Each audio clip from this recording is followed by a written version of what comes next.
सिर्फ आसिफ हबीब साहब ही हैं, कोई और कैंडिडेट है नहीं। सिराज साहब एलिजिबल नहीं रहे अब लड़ने के लिए, और डेली अटकलें इसमें काफ़ी ख्वाहिशमंद लोग हैं जो कि किसी के कंधे पे सवार होके आगे आना चाहते हैं, लेकिन आज तक कोई अभी आगे आया नहीं है।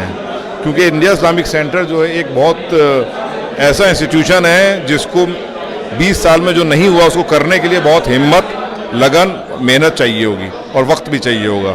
तो मुझे लगता है कि कोई सेलिब्रेटरी पोस्ट नहीं है ये एक पोस्ट ऐसी है कि जिसके अंदर आप जो हैं कोई डेकोरेशन वाली पोस्ट नहीं है, कि ये वाकई में काम करने वाली पोस्ट है, और जिस आदमी को अपने पे भरोसा है काम कर सकता है वही आएगा। और आसिफ हबीब साहब जो हैं उनकी डिलीवरी है 30-35 सालों की, हमारे ताल्लुकात भी हैं, हमने देखा है उन्होंने किस तरह से कौम की भी रहनुमाई करी है, उनकी मदद भी करी है। जब कोविड आया था तब उनका बहुत बड़ा रोल रहा सबको। मसला ये है कि वो कुछ लोग फ़ोटो खिंचाते हैं काम करने में, कुछ लोग पीछे से काम करते हैं, तो इस वजह से हमें ऐसा लगता है कि हमें एक ऐसा आदमी चाहिए जो सेल्फ प्रमोशन ना करे, और इसी वजह से हमें लगता है कि आसिफ हबीब साहब जो हैं बेस्ट कैंडिडेट हैं।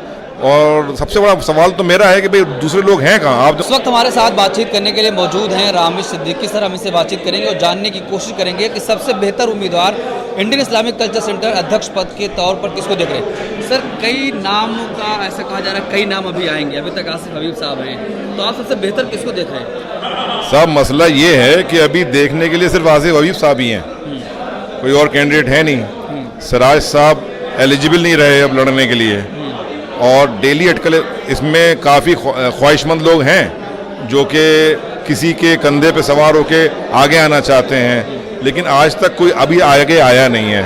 क्योंकि इंडिया इस्लामिक सेंटर जो है एक बहुत ऐसा इंस्टीट्यूशन है जिसको 20 साल में जो नहीं हुआ उसको करने के लिए बहुत हिम्मत, लगन, मेहनत चाहिए होगी और वक्त भी चाहिए होगा।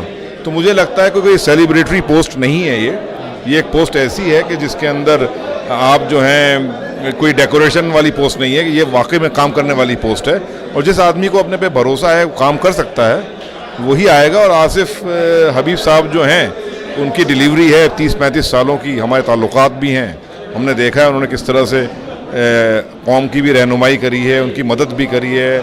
जब कोविड आया था तब उनका बहुत बड़ा रोल रहा सबको।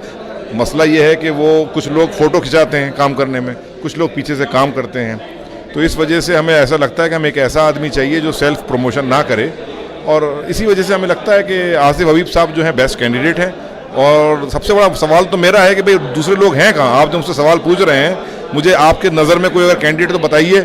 मेरी नज़र में तो कोई कैंडिडेट अभी तक है नहीं जो उनको मुखालिफ कर रहा है। कहा जा रहा है 2 जून के बाद कई नाम सामने आएंगे। साहब देखिए, ऐसा है कि 2 जून का इंतज़ार क्यों है, मैं ये पूछना चाहता हूँ। वजह यह है कि लोग इधर उधर भागते फिर रहे हैं आज की डेट में, कोई इंटरव्यू भी देते हैं, लोग बात भी करते हैं, लेकिन कोई ये कहने को तैयार नहीं है कि मैं प्रोबेबल प्रेसिडेंट कैंडिडेट हूँ।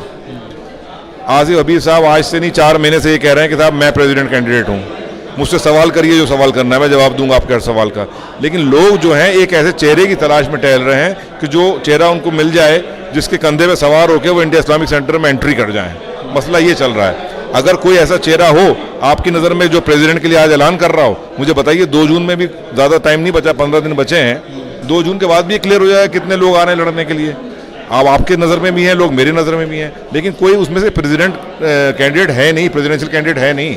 वो सब लोग वो हैं जो किसी तीसरे आदमी को प्रेसिडेंट बनाने के चक्कर में हैं, और हम लोगों की मुखालफत में खड़े हो गए हैं सब आके। तो यही एक जो मेन कंसर्न है हमारा वो यही है कि भाई अगर आपको लड़ना है, आपको सेंटर के मुफाद के लिए कुछ करना है, आप आगे आएँ, आगे आके अपना बोल्डली प्रेजेंट करें अपना कैंडिडेचर, और हमसे मतलब डिबेट करनी है डिबेट करिए, कुछ हमसे क्वेश्चंस करने क्वेश्चंस करिए।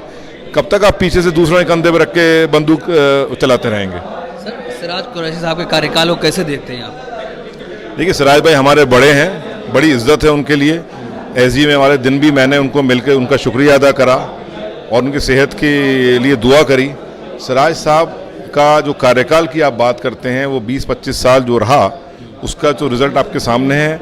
अगर कार्यकाल ठीक रहा होता तो एसजीबीएम की ज़रूरत ना पड़ती और कोर्ट ऑब्जर्वर की ज़रूरत ना पड़ती, और हम लोगों को ये इलेक्शन लड़ने की ज़रूरत ना पड़ती। मेरी सिर्फ दरख्वास्त सिराज साहब से उस दिन भी ये रही कि अगर कोई एक अच्छा लीडर है, सिराज साहब ने 20 साल सेंटर में मतलब रहनुमाई करी है सेंटर की, तो मैं ये एक्सपेक्ट कर रहा था कि सिराज साहब को किसी सेकंड जनरेशन को ग्रूम करना चाहिए था। और खाली ये नहीं सोचना चाहिए था कि मुझे ही प्रेसिडेंटशिप का इलेक्शन लड़ना है। अब अनफॉर्चुनेट रहा कि साहब SGBM हुई और SGBM के अंदर उनको हारना पड़ा। ओवरऑल सिराज साहब के लिए मेरे मतलब बहुत दुआएं हैं उनके साथ। उन्होंने जो करा आई एम श्योर उन्होंने सेंटर के हक में करा होगा। रिजल्ट अनफॉर्चुनेटली उतना अच्छा नहीं रहा जितना हम लोगों की एक्सपेक्टेशंस थी। तो एक बदलाव चाहते हैं आप?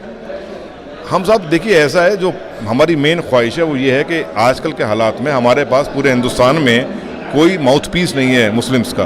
हम ये चाहते हैं इंडिया इस्लामिक सेंटर एक माउथ पीस बने, मुसलमानों की प्रॉब्लम्स को सॉल्व करे, एक मतलब मीडिएटरी बने between the community and the government, और इस तरह से चले कि जिससे कि जो छोटे लेवल के मसाइल हैं वो भी हल हो, बड़े लेवल के मसाइल हैं वो भी हल हो।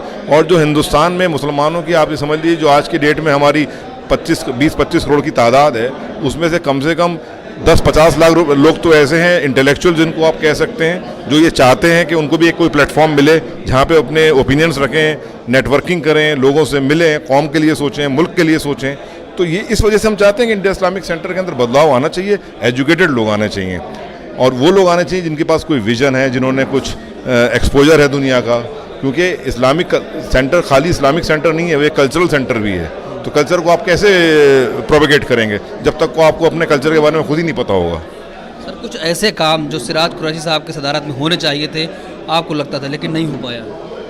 देखिए, ऐसा है कि मैंने ऐसे आपसे कहा कि सिराज साहब मेरे भी बड़े हैं माशाल्लाह, एक उम्र के पड़ाव में हैं, तो खाली सिराज साहब को ब्लेम करना मेरे हिसाब से सही नहीं रहेगा। सिराज साहब की गलती ये है कि वो लीडर थे, और अल्टीमेटली लीडर को रिस्पॉन्सिबिलिटी लेनी पड़ती है।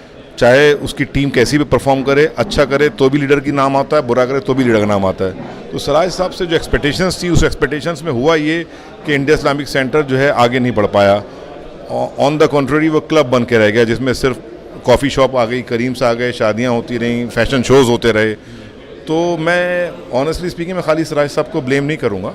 मैं ये सोचता हूँ कि जो पूरी टीम थी, कहीं ना कहीं उसने बहुत बड़ा एक गैप छोड़ दिया, बहुत वाइड कर दिया, जिसमें वो कामों को पूरा कर सकते थे। क्या वजूहत रहीं, क्या नहीं रहीं, वो तो अल्लाह जानता होगा। बट मेरा मानना ये है कि हाँ, इंडियन इस्लामिक सेंटर में वो 20-25 सालों से वो माशाल्लाह प्रेसिडेंट रहे वहाँ पे, तो बहुत कुछ करा जा सकता था। और जो परेशानी का सबब है वो ये है कि आगे भी जो विज़न है, वहाँ पे विज़न जो है सिर्फ चेयर ऑक्यूपाई करने के लिए है लोगों की।